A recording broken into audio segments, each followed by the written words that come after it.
جب صحرا کی تپتی ریت ہواؤں کے ساتھ سرگوشی کرتی ہے تو ایک چیز بڑی واضح بتاتی ہے کہ حضرت عمر رضی اللہ تعالیٰ عنہ شجاعت، اطاعت اور قناعت کے بے مثال پیکر ہیں۔ تیر اندازی، پہلوانی اور خطابت میں آپ نے مہارت حاصل کی۔ اسی زمانے میں ہی لکھنا پڑھنا سیکھ لیا تھا۔ رواج زمانہ کے مطابق تعلیم کے بعد فکر معاش کی طرف متوجہ ہوئے اور عرب کے اہم مشغلہ تجارت کو اپنے روزگار کا سامان بنایا۔ تجارت کے سلسلے میں آپ نے دور دراز ممالک میں سفر کیے، اس سے آپ کو بڑے تجربات حاصل ہوئے۔ خودداری، بلند حوصلے، معاملہ فہمی اور دور اندیش نگاہی اس کا نتیجہ تھا۔ قبائل کے درمیان معمولی رنجشوں کو اپنے غیر معمولی فہم اور تدبیر سے بہت جلدی حل فرما لیا کرتے تھے۔ عمر کا 27واں سال تھا کہ ریگستان عرب میں آفتاب اسلام طلوع ہوا۔ مکے کی وادیوں سے توحید کی صدا بلند ہونے لگی۔ مشرکین عرب کے ساتھ آپ کے لیے بھی یہ آواز نامانوس تھی۔ آپ اس پر سخت برہم ہوئے، یہاں تک کہ جس کے بارے میں یہ پتا چلتا کہ وہ مسلمان ہوا ہے اس کے جانی دشمن بن جاتے۔ ان کے خاندان کی ایک کنیز مسلمان ہو گئی تھی، اس کو اتنا مارا کہ مارتے مارتے تھک جاتے۔ اس کنیز کے علاوہ بھی جس پر زور چلتا اس کو خوب مارتے پیٹتے، لیکن اسلام کا نشہ ہی ایسا تھا جو ایک بار چڑھ جاتا تو اترنے کا نام ہی نہیں لیتا تھا۔ ان تمام سختیوں سے ایک شخص کو بھی اسلام سے نہ اتار سکے۔ قریش میں سیدنا عمر فاروق رضی اللہ تعالیٰ عنہ کی طرح ابو جہل بھی مسلمانوں کی دشمنی میں صف اول میں تھے۔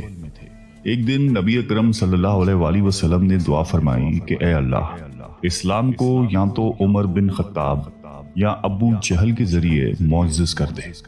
مگر یہ دولت تو ازل سے ہی سیدنا عمر فاروق رضی اللہ تعالیٰ عنہ کی قسمت میں لکھی جا چکی تھی۔ دعا نبی کی ہو تو اثر کیسے نہیں دکھاتی۔ اسلام کا سب سے بڑا دشمن جانثار اور دوست ہو گیا۔ اللہ نے عمر فاروق کو اسلام کی نعمت سے نواز دیا۔ ان کے اسلام لانے سے ایک زلزلہ برپا ہوا۔ مشرکین ان کے گھر کے ارد گرد جمع ہو کر نعرے بازی کرنے لگے، صبا عمر، صبا عمر، عمر بے دین ہو گیا۔ لیکن کسے معلوم تھا کہ عمر فاروق نے اپنی زندگی کا مقصد جان لیا تھا۔ سیدنا عمر فاروق رضی اللہ تعالیٰ عنہ کے اسلام لانے سے ایک نیا دور شروع ہو گیا۔ اس وقت 40 کے قریب افراد اسلام میں داخل ہو چکے تھے، لیکن وہ نہایتی بے بسی اور مجبوری کی زندگی بسر کر رہے تھے۔ اعلانیہ فرائض مذہبی ادا کرنا تو درکنار، اپنے آپ کو مسلمان ظاہر کرنا بھی خطرے سے خالی نہیں تھا۔ کعبہ میں نماز پڑھنا تو ناممکن تھا۔ آپ نے مشرکین کو جمع کر کے بڑی جرأت مندی اور بہادری سے اپنے اسلام کا اعلان کیا۔ کسی میں اتنی ہمت نہیں تھی کہ آپ کے سامنے کھڑا ہوتا۔ آپ کے ماموں نے دیکھا کہ اسلام کا معاملہ تازہ ہے، کہیں مشرکین کوئی نقصان نہ پہنچاتے، چنانچہ انہوں نے اپنی امان میں رکھ لیا۔ لیکن امیر المومنین اسلام کے قبل اپنی آنکھوں سے مسلمانوں کی مظلومیت اور بے بسی دیکھ چکے تھے، اس لیے مسلمانوں کی محبت کی وجہ سے اس امان کو ٹھکرا دیا اور عام مسلمانوں کی طرح مل کر مشرکین کے مصائب کو استقامت کے ساتھ سہنے کو تیار ہو گئے، اور اعلان کیا کہ اب نماز جماعت کے ساتھ کعبہ میں ادا کی جائے گی۔ یہ پہلا موقع تھا کہ مسلمانوں نے کعبے میں نماز ادا کی۔ اس بہادری کے انعام کے طور پر دربار نبوت سے فاروق کا لقب ملا۔ مکہ میں جس طرح مسلمانوں کی تعداد بڑھتی گئی، مشرکین قریش کے بغض و عناد میں بھی ترقی ہوتی رہی۔ پہلے وہ فطری خون خواری اور جوش مذہب کی وجہ سے اذیت پہنچاتے تھے، لیکن اب انہوں نے سیاسی استحصال بھی شروع کر دیا تھا۔ مکہ میں مسلمانوں کی زندگی مشکل سے مشکل تر بنتی جا رہی تھی۔ مسلمان حضور اکرم صلی اللہ علیہ وآلہ وسلم کی اجازت سے مدینے کے ساتھ مختلف ممالک میں ہجرت کرنے لگے۔ تمام مسلمانوں نے خفیہ اور پوشیدہ ہجرت کی۔ اس کے مقابلے میں سیدنا عمر فاروق رضی اللہ تعالیٰ عنہ نے آپ صلی اللہ علیہ وسلم سے اجازت ہجرت طلب کی۔ اجازت ملنے پر جس شان و شوقت سے آپ نے ہجرت کا سفر شروع کیا وہ قابل بیان ہے۔ آپ نے گردن میں تلوار لٹکائی، تیر نکال کر ہاتھ میں رکھے، کعبہ کے پاس آئے، 7 دفعہ طواف کیا اور مقام ابراہیم پر 2 نفل ادا کیے۔ اشراف قریش کعبے کے ارد گرد چھوٹی چھوٹی جماعتوں میں بٹ کر بیٹھے ہوئے تھے۔ آپ ہر جماعت کے پاس آتے اور فرماتے کہ تمہارے چہرے خاک آلودہ ہوں، جو چاہتا ہے کہ اس کے بچے یتیم ہوں، اس کی بیوی بیوہ بنے، وہ اس وادی کے پار آ کر میرا مقابلہ کرے۔ سنو، میں مدینے ہجرت کر رہا ہوں، کون ہے مقابلے کو تیار؟ آئے میدان میں۔ للکار فاروقی کے سامنے سب کی بہادری دم توڑ گئی اور کوئی بھی مقابلے کو تیار نہ ہوا۔ اس کے بعد جماعت در جماعت ہجرت کر کے مدینے میں جمع ہونے لگے، حتیٰ کہ سرور کونین صلی اللہ علیہ وآلہ وسلم خود ہجرت کر کے مدینے نازل ہوئے۔ آپ صلی اللہ علیہ وآلہ وسلم نے مہاجرین اور انصار کے درمیان بھائی چارہ قائم کیا۔ انصار نے اس میں جان نثاری کی مثالیں قائم کرتی تھی۔ مدینے میں اب مسلمان سکون و اطمینان کے ساتھ عبادت کرنے لگے تھے کہ غزوہ بدر کا عظیم موقع پیش آیا۔ امیر المومنین اس موقع میں حضور اکرم صلی اللہ علیہ وآلہ وسلم کے لیے اپنی مدبرانہ رائے، معاملہ فہمی اور شجاعت و بہادری سے دست بازو بنے رہے۔ اس موقع میں مسلمان سرخرو ہوئے، کامیابی اور کامرانی ان کا نصیب بنی اور کفار کو شکست سے دوچار ہونا پڑا۔ اس موقع میں سرداران قریش کی بڑی تعداد گرفتار ہوئی۔ اس بات پر بحث ہونے لگی کہ ان کے ساتھ کیا معاملہ کیا جائے۔ سیدنا ابو بکر صدیق رضی اللہ تعالیٰ عنہ اور دیگر صحابہ کی رائے یہ تھی کہ ان سے فدیہ لے کر آزاد کر دیا جائے، جبکہ امیر المومنین کی رائے تھی کہ ان سب کو قتل کر دیا جائے۔ آپ علیہ السلام نے حضرت ابو بکر صدیق رضی اللہ تعالیٰ عنہ اور اکثر صحابہ کی رائے پر عمل کرتے ہوئے ان تمام کو فدیہ لے کر آزاد کر دیا۔ اس کے علاوہ آپ نے جنگ احد، خندق، خیبر اور فتح مکہ جیسے عظیم موقعوں میں نمایاں خدمات سر انجام دی۔ سیدنا ابو بکر صدیق رضی اللہ تعالیٰ عنہ کی وفات کے بعد آپ خلافت میں آئے۔ اپنے 10 سال کی دور خلافت میں فارس، روم، ایران، عراق، شام، بیت المقدس جیسے عظیم سلطنتوں کو فتح کیا۔ وقت کے فرعونوں کی حکومت کے تختے الٹ دیے، پوری دنیا میں اسلام کا ڈنگا بجا دیا۔ اپنے دور خلافت میں ملک کی نظم و نسق کو باقاعدہ منظم کیا۔ آپ کی حکومت میں ملک کے تمام ضروری شعبے وجود میں آ چکے تھے۔ اپنے مملکت کو صوبوں اور ضلعوں میں تقسیم کیا۔ ہر صوبے میں بڑے عہدیدار مقرر کیے، جن میں حاکم صوبہ، قاضی، فوجی محکمہ، منشی، کلارک وغیرہ شامل تھے۔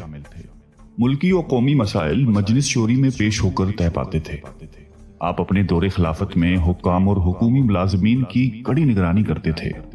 اگر ضرورت پڑتی تو عدالت کے کٹہرے میں لا کر کھڑا کر دیتے تھے۔ آپ نے قابل زراعت زمین کے لیے نہریں کھدوائی، زراعت کے پیشے کو فروغ دیا، عشر و خراج کے منظم احکام جاری فرمائے، جیل خانے اور بیت المال جیسے عام شعبے ترتیب دیے، تعمیرات کو سرکاری طور پر ترقی دلوائی۔ آپ نے نئی آبادیاں قائم کی جس میں بصرہ، کوفہ اور دیگر شہر شامل ہیں۔ اشاعت اسلام کے لیے آپ کی خدمات قابل قدر ہیں۔ آپ کے اثرات پر قرآن جو اساسہ اسلام، دستور اور منشور ہے، مرتب کیا گیا۔ آپ نے اپنے دور خلافت میں اس کے درس و تدریس کو رواج دیا، معلمین، حفاظ اور موزنین کی تنخواہیں مقرر کی۔ اشاعت حدیث کے لیے بھی صحابہ کو مختلف ممالک کی طرف روانہ فرمایا۔ آپ نقل احادیث میں بڑی احتیاط فرماتے تھے۔ تمام ممالک میں فقیہ کرام کو مقرر کیا۔ مختلف فقہی مسائل میں صحابہ سے مشورہ کر کے ایک رائے طے کرواتے تھے۔ مسجد نبوی کو وسعت دی، نئی مساجد تعمیر کروائیں، ان کی ضروریات کا بندوبست کروایا، حرم کی توسیع کی۔ آپ کے دور خلافت کا نمایاں وصف عدل و انصاف تھا۔ شاہ و گدا، امیر و غریب، عزیز و بیگانہ، سب کے لیے ایک ہی قانون تھا۔ عدل فاروقی کا دائرہ صرف مسلمانوں تک محدود نہیں تھا، بلکہ ان کا دیوان عدل مسلمان، یہودی اور عیسائی سب کے لیے یکساں تھا۔ آپ فطرتاً ذہین اور صائب الرائے تھے۔ آپ کی رائے کے مطابق کم و بیش 20 آیتوں کا نزول ہوا، جنہیں موافقات عمر کے نام سے یاد کیا جاتا ہے۔ اسیران بدر، اذان، حرمت شراب، مقام ابراہیم کو مسلح بنانا اور ازواج مطہرات کے پردے سے متعلق آراء مشہور ہیں۔ قربت نبی علیہ السلام کی وجہ سے آپ کو احکام میں بہت مہارت تھی۔